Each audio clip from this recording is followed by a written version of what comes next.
সাভারের বিরুলিয়ায় তুচ্ছ ঘটনা কেন্দ্র করে ড্যাফোডিল ইন্টারন্যাশনাল ইউনিভার্সিটি এবং সিটি ইউনিভার্সিটির শিক্ষার্থীদের মধ্যে ভয়াবহ সংঘর্ষের ঘটনা ঘটেছে। এ সময় হামলা করতে যাওয়া ড্যাফোডিল ইউনিভার্সিটির ১৩ জন শিক্ষার্থীকে আটকে রেখেছে সিটি ইউনিভার্সিটির শিক্ষার্থীরা।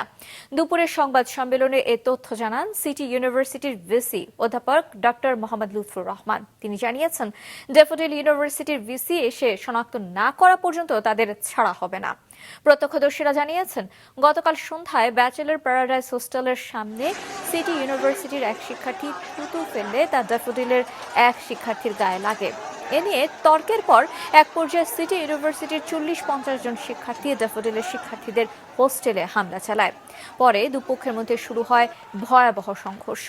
ড্যাফোডিলের শিক্ষার্থীরা সিটি ইউনিভার্সিটির ভেতরে ঢুকে প্রশাসনিক ভবন সহ বিভিন্ন স্থাপনা এবং যানবাহনে ভাঙচুর চালায় এবং আগুন দেয়। অভিযোগ উঠেছে, ৪ ঘণ্টা ধরে সংঘর্ষ চললেও আইন শৃঙ্খলা বাহিনীর কোনো সহায়তা পাননি শিক্ষার্থীরা।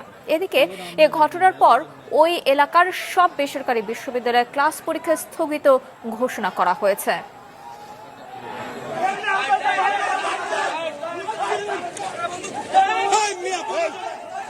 এখানে আরো 11 জন দুষ্কৃতিকারী আমাদের স্টুডেন্টরা তাদেরকে আটকে রাখছে, কারণ তাদের একটাই দাবি, ভিসি ড্যাফোডিল ইন্টারন্যাশনাল ইউনিভার্সিটি থেকে ওনাকে সশরীরে এখানে আসতে হবে, এসে আমাদের যে সমস্ত ক্ষতি করছে এগুলো সরজমিনে পর্যবেক্ষণ করবে এবং তার কাছে এই 11 জনকে তারা হস্তান্তর করবে।